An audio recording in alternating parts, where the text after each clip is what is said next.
정말 오랜 수건의 사업이랄까? 힘든 일을 마치고 나면 사람들은 대부분 개운해 하잖아요. 저도 그렇게 생각을 하고 싶은데 그게 쉽지가 않네요. 아무튼 올 한 해는 정말 정신없이 보내온 것 같습니다. 다른 분들의 올 한 해는 어떠셨는지 궁금하기도 한데요. 약간은 정리하는 마음으로 세상 이런 난리는 두 번 없을 것 같은 저의 이야기를 해보려고 합니다. 전 결혼한 지 4년 차이고 딸 하나를 키우고 있어요. 남편은 꽤 보수적인 성격이라 연애할 때부터 이런 부분이 많이 부딪히긴 했지만요. 그래도 뭐랄까요. 이제 와서 이런 말은 좀 우습지만 당시에는 무척 좋아하고 사랑하는 마음이 있었기에 용케 결혼까지 갔었네요. 그리고 그때는 저희 어머니가 지방에 사셨거든요. 아버님 직장도 멀고 해서 시댁과 부딪힐 일이 없었어요. 하지만 어느 무렵부터 갑자기 올라오시고 난 뒤에 제 인생은 점점 뿌옇게 변해가게 되었습니다. 정말 아무렇지 않게 던지신 이 말로부터 그 모든 일들이 일어나게 될 줄 제가 어떻게 알았을까요? 미영이냐? 나랑 네 아버님 말이야. 이번에 니네 집 근처로 이사 가려고 한다. 용범이한테는 이미 말해놨어. 집도 다 알아봤고. 하여가 용범이가 고생이다. 너도 네 남편 힘든 거 좀 알고 도와주고 밥도 잘 먹이고 그래라. 알았지? 그전까지는 저는 딱히 시댁과 접촉이 없었기 때문에 이게 뭘 의미하는지 잘 실감이 안 났어요. 근데 한 가지 거슬리는 게 있었으니 이런 중요한 얘기를 정작 남편에게 못 들었다는 거죠. 남편한테 물어보니 당연한 걸 몰랐냐는 듯 어처구니 없이 말하는 거예요. 응? 당신 몰랐어? 내가 얘기 안 했던가? 뭐 그렇게 되었어. 이번에 그 엄마가 시골살이 너무 불편하대.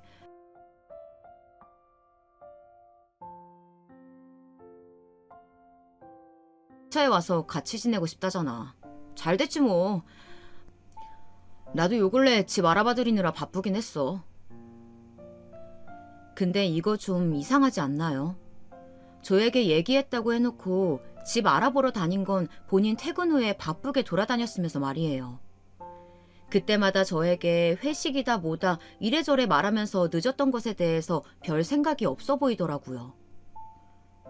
당신이 언제 나한테 얘기했어? 그럼 요 근래 계속 어머님 아버님 집 알아봐드리러 다녔다고? 시간이 언제 나서? 계속 회식이네 팀 모임 있다고 바쁘댔잖아. 그런 시간에 다녔던 거야? 그러자 남편은 당황하더니 아니라며 손사래를 막 치는 거예요. 아니, 그거 끝나고 급하게 그냥 다녀왔던 거야. 엄마 아빠가 이쪽 동네는 잘 모르니까 본인들이 부동산이랑 이런 거 알아보시면 그때그때 연결해서 내가 가서 집 보고 그랬던 거지. 시간 별로 안 걸렸어. 이렇게 말하니까 수상한 게 매번 퇴근 시간이 늦어봤자 7시면 집으로 돌아갔던 사람이거든요. 근데 그쯤에는 계속 10시며 11시 넘어서 왔단 말이에요. 저한테 딱히 말도 안 하고 말이죠. 암튼 그것도 그거지만 더 중요한 건 저도 뭘 자세히 모르긴 하지만 약간 막연하게 신경이 쓰이는 거예요. 아니나 다를까 아버님은 저랑 거의 얼굴 볼 일이 없었지만 어머니가 정말 너무하시더라고요. 이제 신혼 6개월쯤 된 저에게 그때 집에 자주 찾아오시고 했던 건 아니지만 정말 수시로 전화를 걸어대시는 거 있죠. 처음에는 저도 좋게 좋게 받아들였지만 이게 끝도 없이 이어지니까 당연히 스트레스거리가 되었어요. 게다가 왜 그렇게 아기를 가지려고 강요하시는 건지 심지어 좀 수치스러운 얘기까지 하시는 거 있죠. 너무 놀라서 제가 핸드폰을 떼고 다시 한번 내가 통화하고 있는 사람이 누군지 확인을 하게 될 정도였어요. 아기 가지려면 말이야. 어쨌든 날짜도 잘 받고 자리도 좋아야 돼. 그리고 너 여자가 적당히 남자한테 맞춰줄 줄도 알아야지. 아기 낳으려면 이불도 내가 말해주는 거 그걸로 덮고 속옷도 신경 써야 된다. 웬만큼 여자가 신경 쓰고 있어야 하는 걸 네가 전혀 모르는 것 같아서 내가 이렇게 알려주는 거야. 안 그러면 아기 들어서기 힘들어. 이 무슨 도통 앞뒤가 안 맞는 어디부터 고쳐야 할지 모르겠는 엉망진창의 이야기인가요. 그리고 속옷 얘기를 신경 쓰고 감시하고 있는 시어머니가 내 시어머니란 게 너무 창피하고 죽겠더라고요. 그런 걸 대체 본인이 왜 간섭하고 그러느냔 말이죠. 저도 당시엔 억울하니까 남편한테 따졌는데요. 남편은 저도 잘못이 있다는 투로 말을 하더라고요. 제가 나름 여기에 받아친 말에 어머니가 속상하셨다나요? 아니라고 계속 반격을 하는데 뒤에 돌아온 반응이 아주 쇼킹했어요. 내가 전에도 말하지 않았어? 어머니가 이런저런 참견까지 다 하신다니까? 혹시 당신이 어머니한테 별 쓸데없는 얘기까지 다 하고 있는 거 아니지? 하다 아들 며느리 애기 갖는 문제까지 하나부터 열까지 다 가르치려고 하시는 건 심하잖아. 듣고 싶지 않은데 안 들을 수도 없고. 그리고 나 그렇게 어머니한테 기분 나쁜 투로 말하지 않았어. 그랬더니 남편이 한숨을 푹 쉬는 거예요. 이윽고 들려온 말은 내가 지금 뭘 들었나 눈이 부릅떠지는 내용이었어요. 요즘 같은 시대에 최첨단인 것 같다는 생각이 들면서도 한편으론 소름 돋는 이야기였습니다. 그게 엄마 딴에는 좀 억울한가 봐. 뭐라더라. 자기는 서운하다고 생각하는데 미영이 너는 아니라고 할 것 같다나. 그래서 엄마가 이걸 보냈어. 남편이 개슴츠레한 핸드폰 화면을 보여주길래 저는 처음에 이게 뭔가 했어요.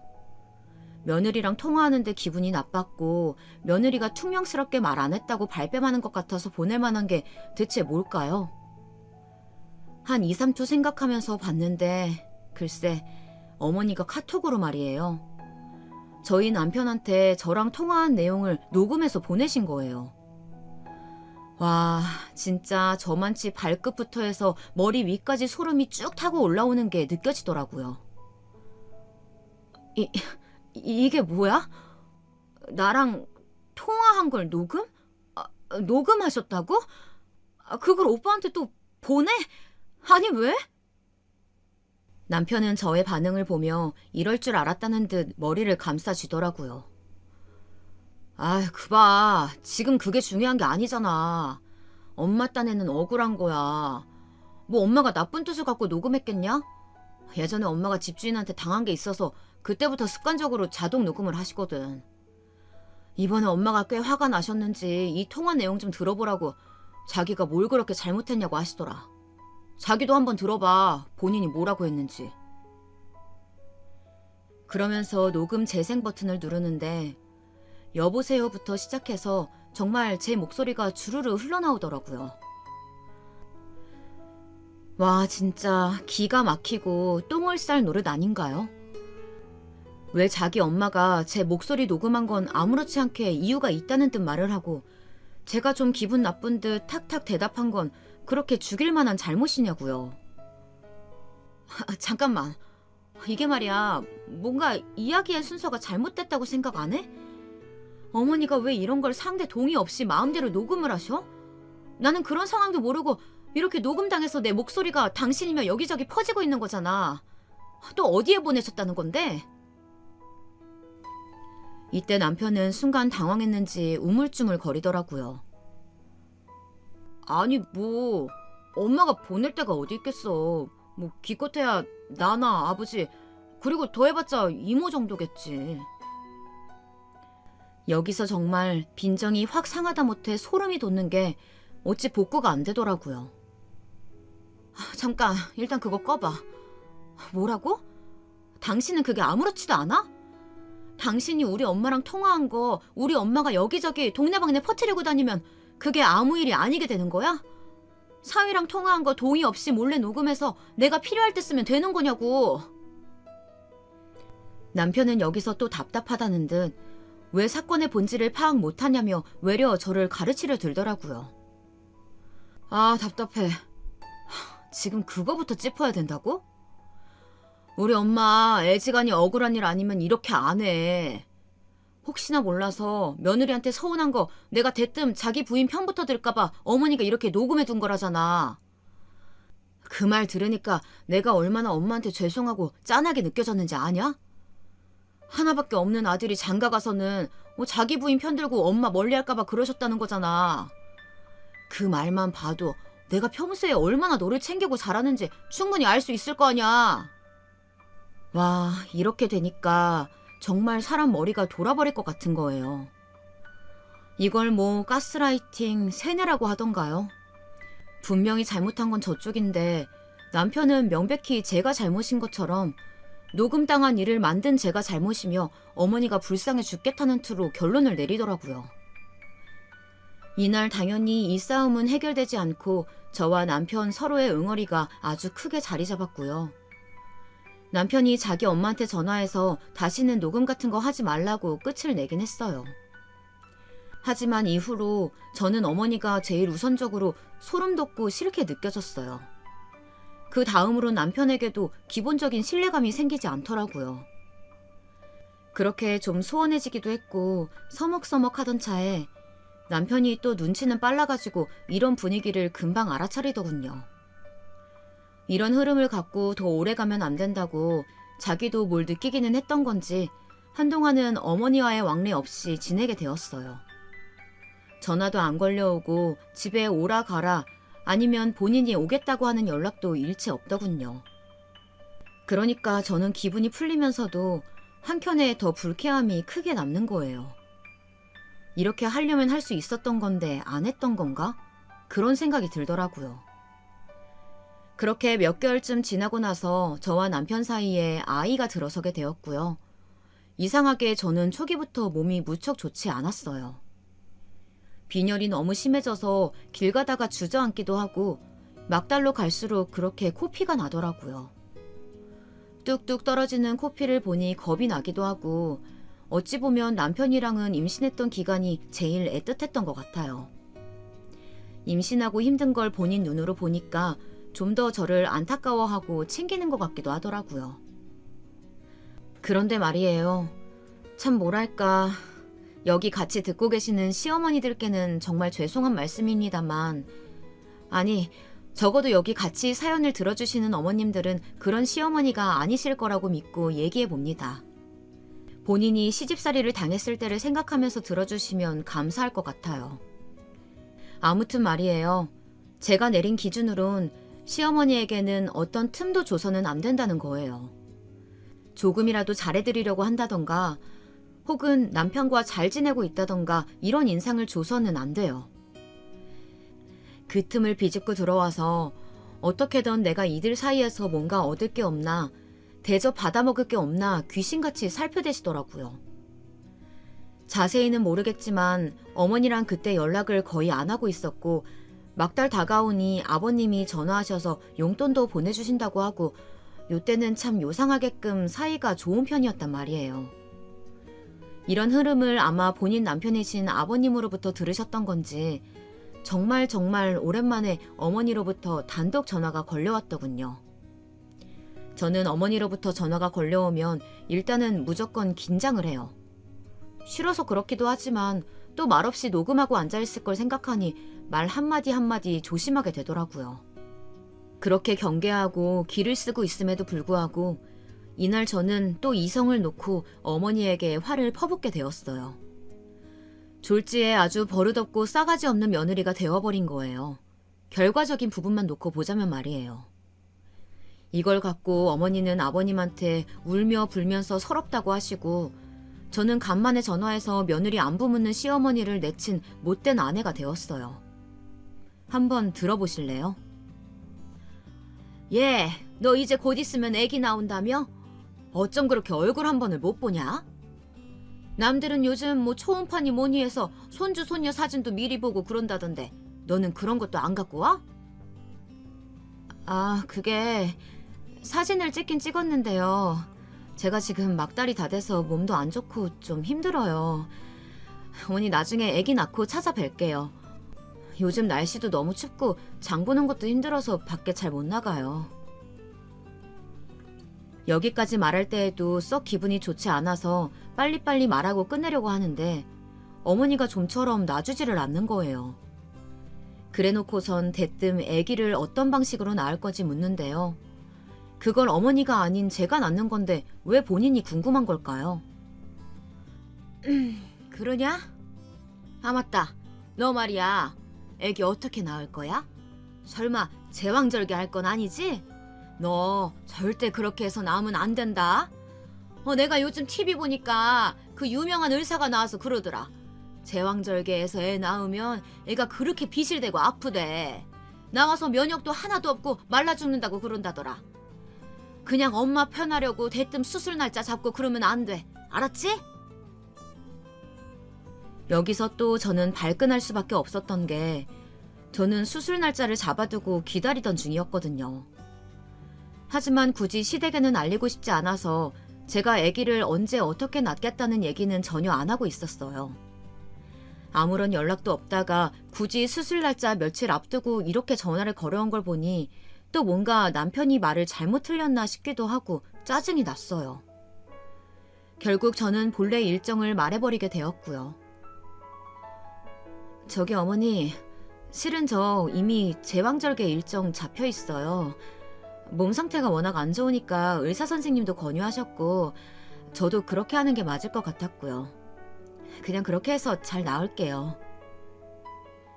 그랬더니 아니나 다를까 본인이 낳아야 하는데 제가 마음대로 결정한 마냥 아주 난리 부르스를 치시는 거예요.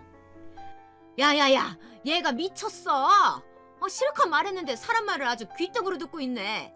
내가 안 된다고 그랬잖아. 애한테 안 좋다고. 게다가 요즘 사고도 많다더라. 누가 의료사고도 내고 그래서 애가 나오다가 죽기도 했대. 그런 일 생기면 어쩌려고 그러냐 너는?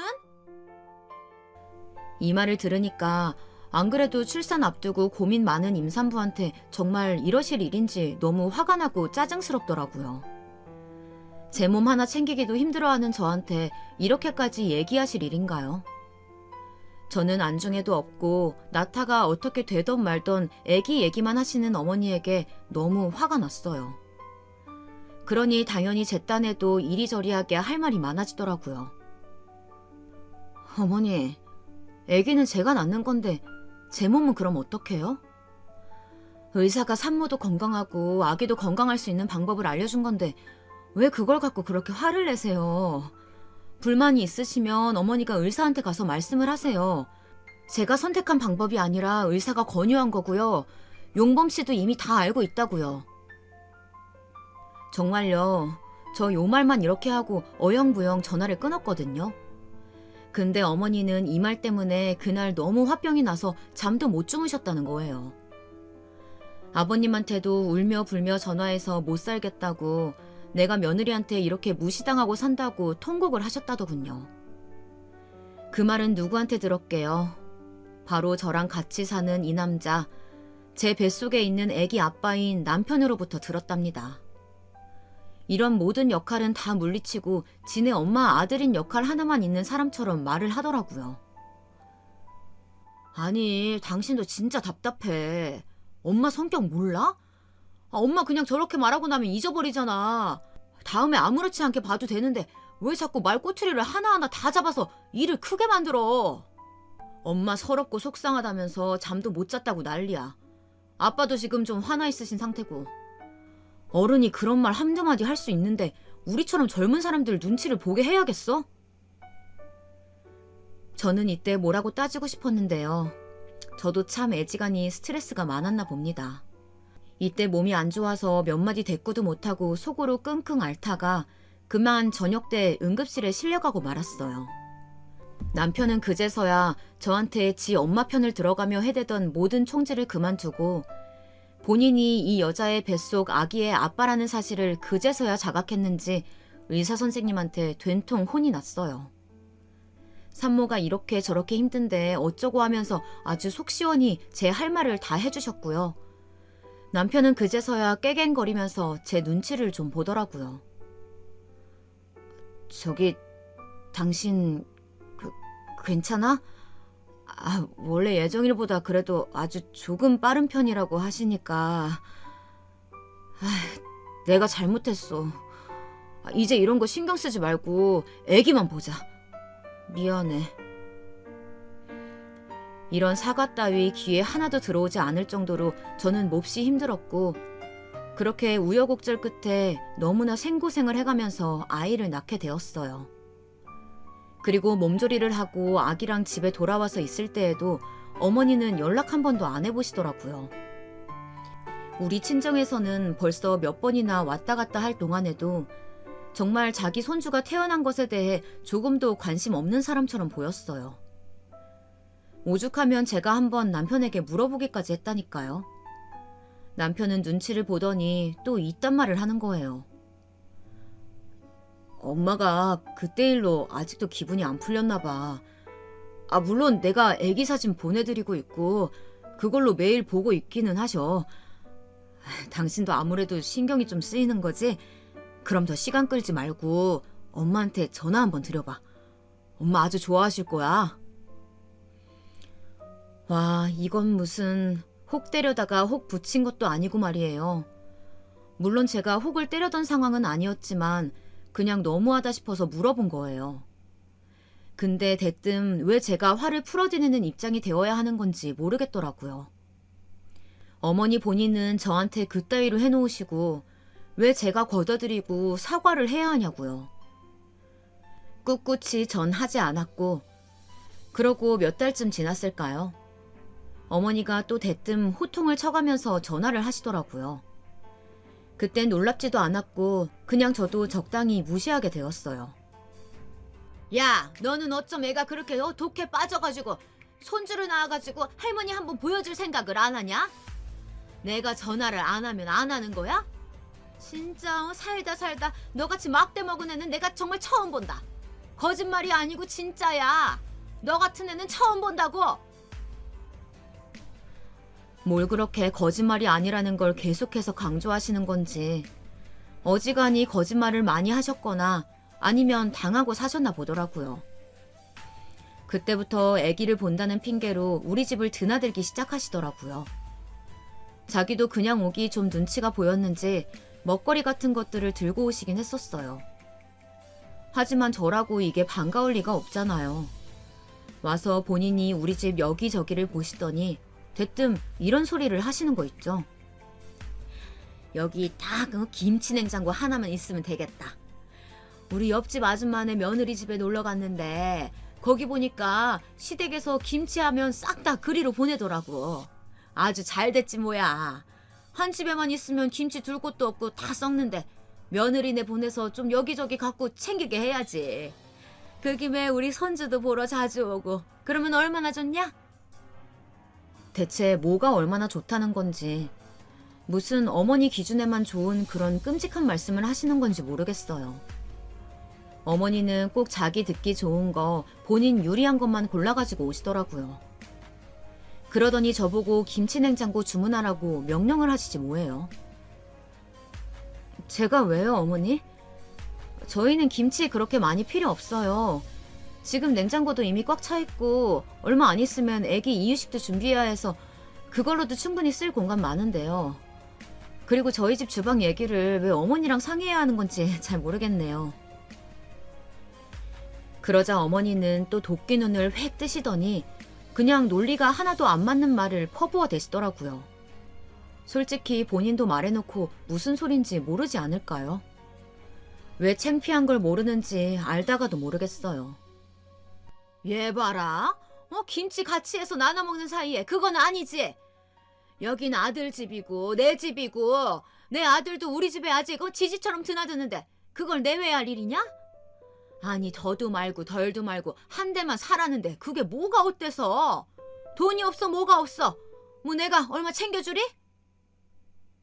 누가 보면 부잣집 맏며느리한테 시어머니가 인심 쓰는 것처럼 말씀을 하시는데요. 우리 어머니 솔직히 말해서 제가 감정이 안 좋은 상태로 말을 좀 해보자면요. 돈 쥐뿔도 없으신 분이에요. 우리 친정이 여유가 좀 있어서 늘 반찬이나 뭐도 해다 주시고 저 애기 낳을 때 가전도 바꿔주시고 공기청정기랑 오븐이랑 이것저것 다 사주셨거든요. 그럴 때 어머니는 반찬 한두 개 들고 오셔서는 맨날 생색내시거든요. 근데 하다 이게 뭔 소린지 모르겠어요. 이젠 우리 친정에서 해준 것까지도 시비를 걸고 넘어지시더라고요. 이거 저거 다 니네 친정엄마 아버지가 해준 거라며? 근데 딸 김치냉장고 한 대 못 사줘? 나는 아들 키워서 내보냈고 집 해줬으니 내가 뭘 더 해줄 게 있냐? 더 달라는 건 도둑놈 심보지. 그리고 애기 키우면서 아껴 쓰면 되지 뭘 조그만 김치냉장고 하나 사는 것 같고 그렇게 유난을 떨어. 그냥 한 대 사. 왜? 내가 같이 요 앞에 마트라도 같이 가주랴? 정말 피가 거꾸로 솟는 걸 참고 이 실랑이를 더 버리기 싫어서 그냥 가타부타 핑계대고 어머니를 내보냈어요. 애기 데리고 나가야 된다. 먹을 거 하나도 없어서 어머니 아들 밥 줄 거 챙겨야 하니 저도 나가고 어머니도 나가시자 했죠. 아주 못마땅한 얼굴로 또 밉살스레 이렇게 말하시는 거예요. 아이고 노인네 말 듣기 싫다 이거지? 아주 고급스럽게 내쫓는다 너. 그래 간다 가. 그러면서 문을 쾅 닫아버리시는데 그 소리에 애는 또 놀래서 기겁을 하고 울고 진짜 우리 시어머니라지만 정말 너무너무 못된 인간인 것 같아요. 진짜 상종도 못할 인간이고 이 무렵쯤에 저는 혼자 머릿속으로 감히 입으로는 내지 못할 이혼 같은 생각들을 했었어요. 남편이랑 애기랑 셋이 있을 때에는 크게 싸울 일이 없거든요. 그런데 어머님만 저렇게 주기적으로 일주일에 2-3번씩 왔다 갔다 하시면 제가 거의 미치기 직전인 거예요. 결혼 전부터 쌓인 게 많았지 결혼하고 나서 내내 쌓인 게 많지 아무튼 글로 책을 몇 권 써도 모자랄 지경이었어요. 저래놓고도 어머니는 불만이 많아서 제가 김치냉장고를 끝내 안 샀다는 이유로 아주 들들 볶아대시더라고요. 심지어 일주일에 한 번은 자기 손주를 봐야겠다면서 부르셨고 저랑은 눈도 안 마주치시고 투명인간 취급을 하시는 거 있죠. 우리 집에는 친정엄마가 자꾸 왔다 갔다 하니까 그게 그렇게 불편하다고 저보고 오라면서 말이죠. 야, 밥 먹고 저것 좀 내놔봐라. 저기 하부장에 있잖냐. 그리고 너 온 김에 이거 그릇도 좀 다 닦아놔. 아휴, 나 허리가 아파서 이제 이런 거 못한다. 너 올 때 같이 하려고 내가 기다리고 있었다. 진짜 이쯤 되니까 내가 무슨 부귀영화를 누리겠다고 시댁에 가서는 이런 하녀 같은 일들을 자처하고 있는지 모르겠더라고요. 대체 왜요? 나도 우리 집에서 귀한 딸인데 왜 어머니한테 보수 지불도 안 해도 되는 하녀처럼 살아야 되는 거죠? 시어머니들 중 이런 마인드를 갖고 계신 분이 꽤 적지 않은 것 같아요.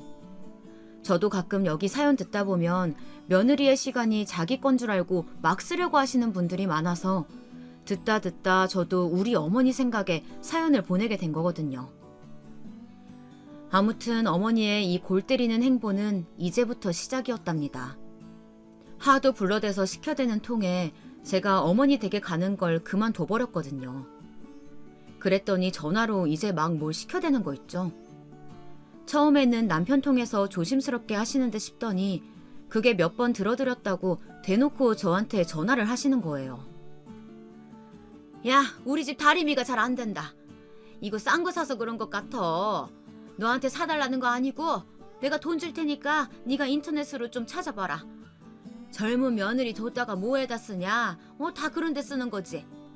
네가 좀 찾아가지고 뭐 사진이랑 이런 거 가격도 다 보고 나한테 뭐가 좋을지 좀 보내놔. 알았지? 이렇게 비서마냥 저를 부려대시는 모습에 왜 내가 애 먹이고 놀리고 씻기고 재우고 바쁜 통에 이런 짓을 해야 되는 건지 모르겠는 거예요. 남편이요? 남편한테 몇 번이고 따져봤죠.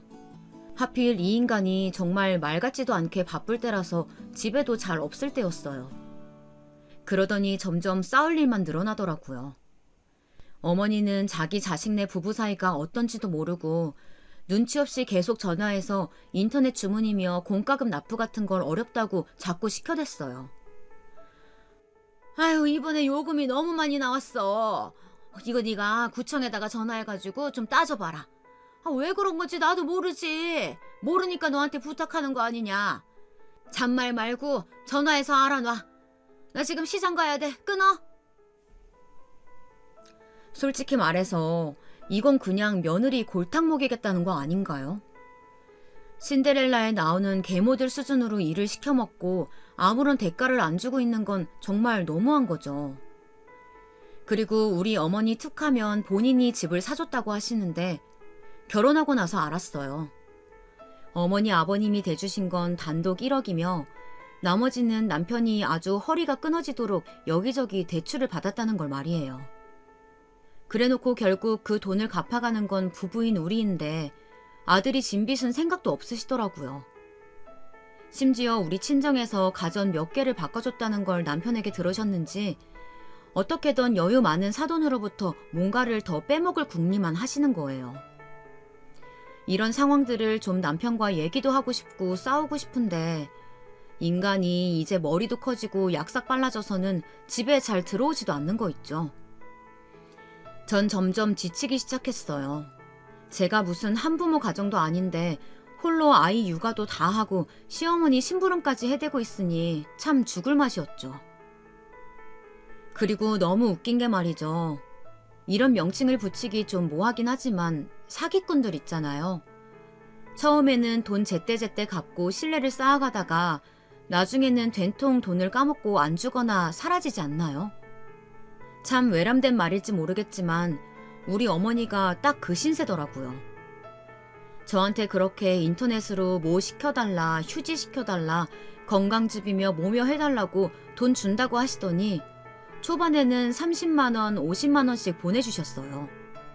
그런데 어느 순간부터 결제도 안 해주시고 자꾸 딴 얘기만 하시는 거예요. 어머니, 애기 분유값도 만만치 않은데 지금 안 주신 돈이 벌써 50만 원이 넘어요. 언제 주실 거예요? 제가 지금 계좌번호 보내드릴게요. 그러자 어머니는 움찔하시더니 짜증을 막 내시는 거 있죠. 떳떳하지 않은 데다가 만만한 사람을 다룰 때 흔히 나오는 모습이더라고요. 아휴, 나 그런 거 할 줄 몰라. 입금하고 그런 거 내가 할 줄 알았으면 뭐 너한테 사달라고 시켰겠냐? 못하니까 부탁을 했지. 현금으로 줄 테니까 다음에 올 때 줄게. 그렇게 알아. 맨날 본인 할 말만 하고 끊어버리시곤 제가 전화해도 잘 받지도 않으시더군요. 급기야는 제가 너무 짜증이 나서 남편에게 난리를 쳤고 남편은 그때 묵묵히 별말 없이 저에게 돈을 보내주었어요. 자기가 대신 보내준다나요? 그런데 말이에요. 이후로 남편이 하는 짓거리가 아주 이상한 겁니다. 상식적으로 이게 말이 되는 건지 싶어서 저 진짜 몇 날 며칠을 고민했어요. 갑자기 통보부터 하더라고요. 저기, 당신, 다음 때부터는 내가 월급 관리를 할게. 생활비 따로 줄 테니까 그걸로 공과금 내고 해. 당신도 일일이 가계부 쓰고 불편하다며 내가 관리하는 게 나을 것 같아. 갑자기 왜? 그동안 그냥 하고 있었는데 나 가계부 쓰는 거 이제 적응되어서 할 수 있어. 왜 갑자기 당신이 한다는 거야? 그러자 남편은 뭔가 더 말하기 귀찮다는 어투로 그냥 대충 마무리를 짓더라고요. 이건 이미 자기 안에서 결정을 내려버린 거고 제가 아무리 뭐라고 말해봤자 바꿀 생각이 없다는 거 아니겠냐고요. 아니, 왜 그렇게 얘기가 되냐고. 설명이라도 해줘야 될 거 아니야. 내가 그간 좀 참고 있었는데 당신이 그렇게 보채면 얘기해야지 뭐. 이리 와서 앉아봐. 갑자기 분위기를 무섭게 조성하더니 남편은 결혼 초반부터 제가 어머니를 대하는 태도가 불만이었다는 얘기를 꺼내더군요. 지금 그게 이유야? 어머니? 당신 왜 그렇게 한쪽에 치우쳐져 있어? 어머니가 만들어 놓은 이유는 다 빼고서 왜 결과적인 것만 말해? 그럼 나도 당신이나 어머니한테 똑같이 해도 돼? 그러나 남편은 제 얘기를 더 들을 것도 없다는 듯 손사래를 치더군요. 됐어. 당신은 내가 장모님한테 그따위로 하면 좋겠어? 나는 장모님이랑 트러블이 있다고 해도 당신처럼 따박따박 따지진 않을 거야. 나 정말 당신한테 실망 많이 했어. 그동안 했던 행동들 잘 생각해보는 게 좋을 거야. 사람이 말이야. 아무리 편한 부부 관계라고 해도 조심해야 될 게 있다고. 안 친한 사람끼리라고 해도 남의 부모에 대해서 함부로 말하거나 대하지 않아. 그런 기본도 모르면서 어떻게 나랑 결혼 생활을 이어갈 거야? 시간 줄 테니까 생각 좀 해봐. 아니 솔직히 이런 유의 경고는 제가 해야 되는 거 아닐까요? 남편한테 면박당하고 생활비 제외 다른 모든 경제권을 뺏기게 된 이유가 어디까지나 본인 엄마랑 트러블을 겪었다는 게 이유가 된다고요? 그 이유에 대해 진짜 이유를 들어보지도 않고, 아니 알면서도 모르는 척하는 남편에 대해 저 역시 많은 실망을 했어요. 이날 저는 한참 넋이 나가서 아무 일도 손에 잡히지 않았고요. 실로 많은 생각들을 했습니다. 친정어른들 속상하실까봐 그쪽에는 말을 꺼내지 않았지만 저는 남편이 꺼낸 냉정한 얘기에 사실상 이건 이혼 선포나 다름없지 않나 싶어서 여러모로 황망하더군요. 그간 둘이 만나서 결혼을 하고 가정을 꾸려왔던 것들을 잠시 머릿속으로 떠올려 보는데 정말 너무 우스울 정도로 그 모든 장면 이미지 하나하나마다 어머니가 껴있는 거예요. 내 결혼 생활은 부부 둘이 걸어오는 게 아니라 어머니와 셋이 걸어온 듯한 느낌이 들었어요. 저 역시 남편에게 그 뒤로 딱히 말을 걸지 않게 되었고 필요한 말은 핸드폰으로만 소통하게 되었습니다. 물론 통화로 하지 않고 카톡으로, 글자로만 의견을 나누었을 뿐이에요. 그러던 사이에 저희 엄마가 아프셔서 저는 그쪽에 따라붙어서 다니느라 바빴고 그나마 그 사이 남편이 간간히 대신 아기를 봐주긴 했었어요. 지네 엄마 어디 아프다고 할 때 제가 약 사가지고 음식 해가지고 했던 거 생각하면 그건 당연한 도리이지 않나요? 제가 어머니와 보낸 시간들이 1만 시간이라면 남편이 우리 엄마랑 보낸 시간은 실상 1시간 반도 안 된다고 볼 수 있을 거예요. 단둘이서 보낸다는 가정하에 말이죠. 아무튼 이상하게 이 무렵 때 양가 어른들 상태가 좋지 않았어요. 부부간에 이런 차디찬 냉전을 제대로 정리하기도 힘든 상태에서 아버님이 기존에 갖고 계시던 지병 상태가 나빠지시더군요. 이때 요양원에 들어가게 하시냐 마냐로 말이 많았고 그때도 어머니는 이상한 고집을 부리고 다니셨죠. 정말 정이 떨어지는 게 남편도 솔직히 그 순간에는 자기 엄마 편을 못 들더라고요. 어머니가 아버님에 대해서 함부로 하시는 말을 듣고 말이에요. 아유, 징글징글한 인간. 젊어서도 못 사게 굴더니 나이 들어서 더 힘들게 하네 진짜. 예, 나는 네 아빠 병간호 못해. 나도 지금 여기저기 쑤시고 죽게 생겼는데 누가 누굴 간호한다고 그러냐? 그러지 말고 요양원 보내드려 그냥. 요즘 요양원이 대수야? 잠자고 먹을 거 나오고 오래 있는 병원이지 뭐. 어머니는 그렇게 본인 힘들어 죽겠다며 옛날 같으면 며느리가 돌보겠지만 자기는 며느리 눈치 무서워서 시키지도 못한다나요? 이 와중에도 은근히 저렇게 본인 며느리를 까댈 일인가 싶어서 진저리가 났지만 아무튼 상황이 상황이니 순리대로 지켜보게 되었어요. 하지만 그러고 얼마 안 돼요. 그러니까 어머니가 저렇게 강력하게 주장을 해서 아버님을 요양원으로 모신 뒤에 말이에요. 한 달도 안 되어서 아버님은 소천하셨어요. 가족들이나 누구 하나 없는 그 새벽에 홀로 그렇게 숨을 거두신 거예요. 남편은 그 상황을 듣고 먼저 달려갔고 저도 뒤늦게 전해 듣고선 친정에 아이를 맡기고 따라갔습니다. 그렇게 같이 장례를 치렀고 어머니는 장례에서 물밀듯이 밀려오는 시고모님들의 비난에 그만 거기서 머리채를 잡고 싸우는 추태까지 보이고 마시더군요. 자기 가족한테도 인정 못 받고 저렇게 추한 꼬락선이라니. 대체 내가 그간 누구한테 그렇게 미움을 품고 싸우고 있었던 건지 좀 허무해졌어요. 제 기준의 어머니란 싸울 가치도 없는 한심한 수준이었던 겁니다. 그러고 저도 그럭저럭 마음을 내려놓았고 얼마간은 어머니도 집 정리하고 하실 일이 많은지 도통 연락이 없었어요. 전 친정엄마 건강이 그닥 회복되지 않았기 때문에 엄마를 모시고 다니면서 가끔씩 병원도 가고 애기 어린이집이며 뒤치다꺼리를 하다 보니까 시간이 빨리 흘러가더라고요. 한 1년 반쯤 흘렀을까요? 어머니랑도 마주칠 일이 적었던 이유는 당시 우리 친정에 큰 일이 있어서 웬만큼 커버가 되기도 했던 것 같아요.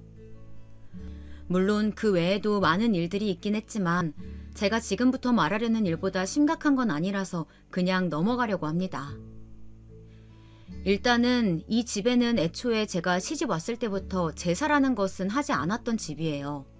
어머니 본인이 그것 때문에 그렇게 시댁 식구들과 싸워오셨다고도 했고 아버님에게도 한이 많이 맺혀 있으셨거든요. 하지만 제가 받은 전화 한 통은 과연 이게 같은 사람 입에서 나올 만한 말인지 납득이 안 되는 내용이었어요.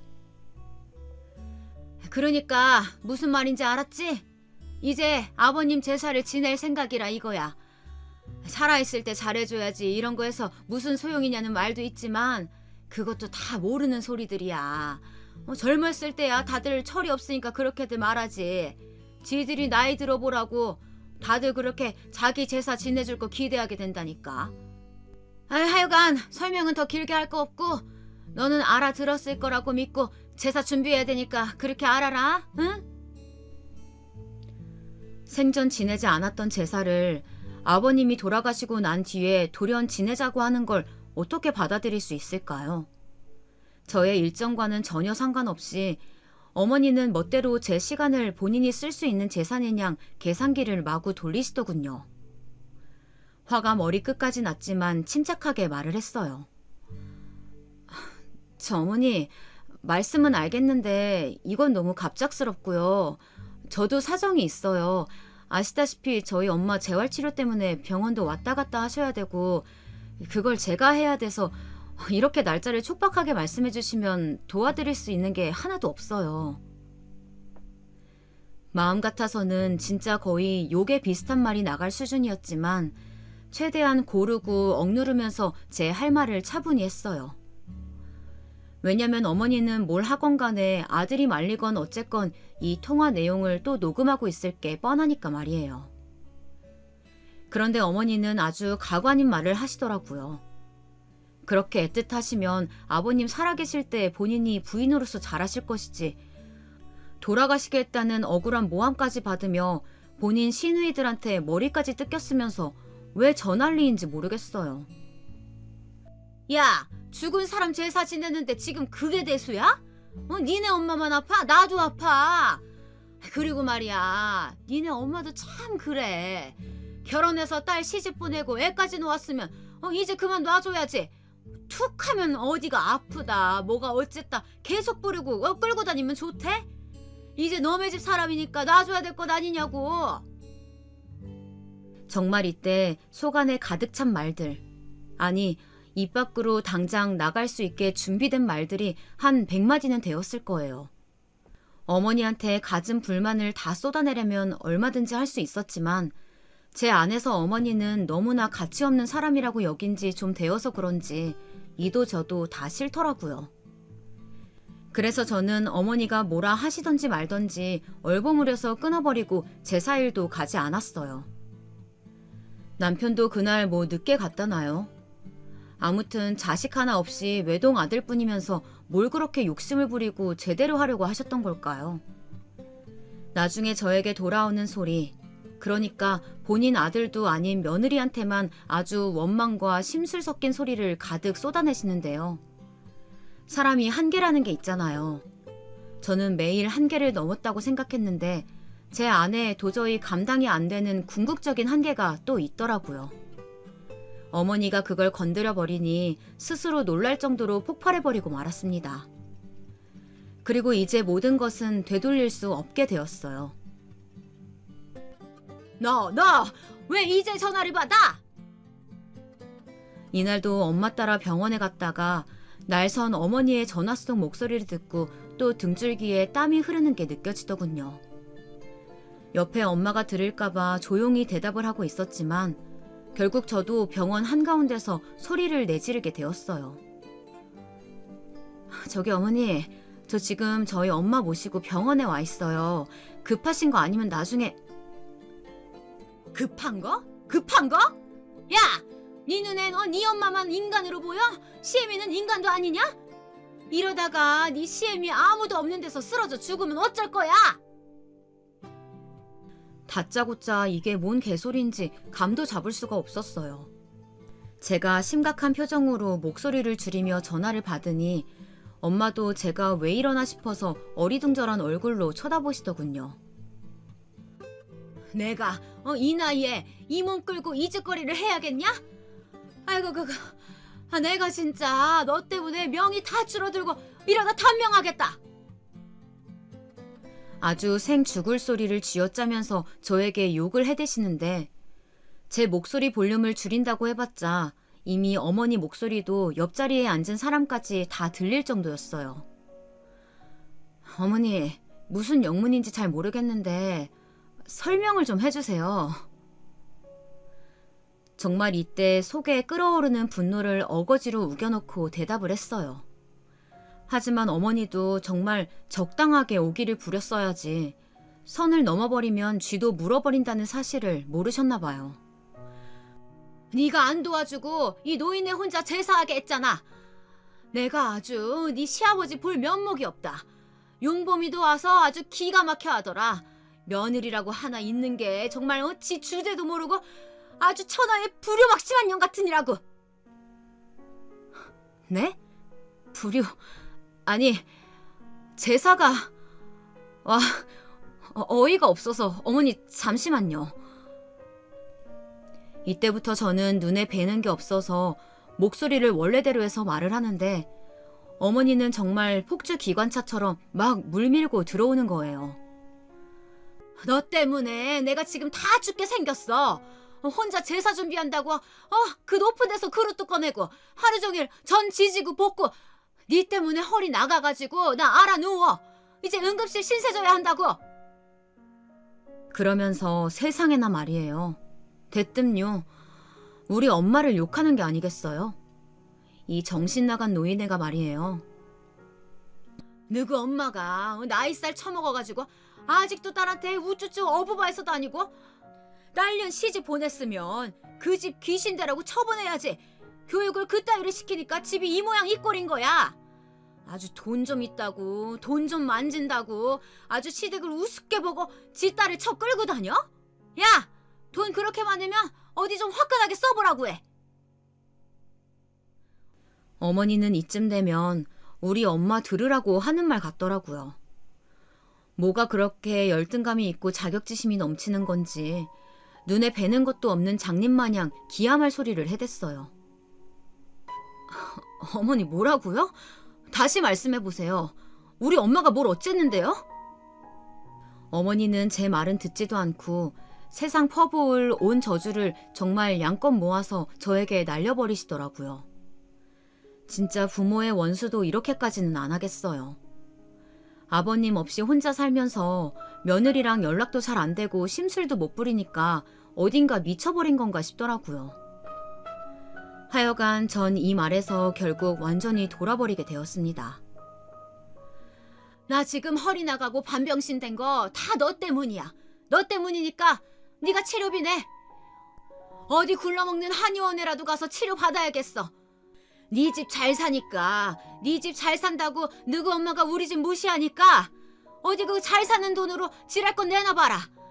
나는 수발 들어줄 며느리도 없고 다 뺏겼으니까 네가 돈이라도 돼. 돈 5천만 원이라도 내라고. 돈에 환장한 인간이라 전부터 저한테 찔끔찔끔 등쳐먹을 때부터 알아봤었는데 농담이건 진담이건 간에 말이 너무 상스럽지 않나요? 게다가 우리 엄마는 큰 사고까지는 아니어도 경미한 교통사고를 겪으시고 연령대 대비 회복이 잘 안 되고 계신 상황이었어요. 그런 저한테 뭐가 불효막심하고 뭐 어쩌고 저쩌요? 우리 엄마가 뭘 어쨌다고요. 게다가 말인지 방구인지 돈 5천만 원이라니.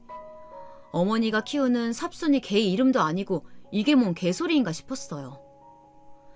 이성이야 진즉 잃었고 저도 나발나발 소리를 질러댔습니다. 어따 대고 지금 어쩌고 저쩌고 큰 소리치고 난리예요? 어머니가 뭔데? 아니 애시당초 무슨 어머니는 어머니야. 내가 진짜 입 꾹 닫고 모르는 척하고 있었더니 꼭 그렇게 지발로 무덤을 파셔야겠어요? 뭐 우리 엄마가 뭐 어쨌다고요? 내가 뭐요? 내가 왜 그 집 제사를 지내요? 진짜 개 미쳤나? 우리 엄마는 그 전부터 분위기가 안 좋은 걸 알고 눈치를 보시다가 제가 눈에 핏대 세우고 발을 탕탕 굴러가며 소리를 지르니 여간 기겁하신 게 아니었어요. 옆에 사람들이 있건 말건 정말 저도 악에 받쳐 화를 뿜어내게 되더라고요. 이래서 사람은 상대적인가 봐요. 뭐 5천만 원? 와, 진짜 웃기지도 않고 있어. 잘난 어머니 아들, 아니 아줌마 아들한테 받으세요. 이제 뭣도 아무것도 아니니까. 그러자 엄마는 한숨을 푹 내쉬시고 올게 왔다는 표정을 지으며 고개를 절레절레 저으시더군요. 사실 엄마야 진즉 알고 있는 내용이었고 이 집에서 모르고 있는 사람은 어머니 한 사람밖에 없었거든요.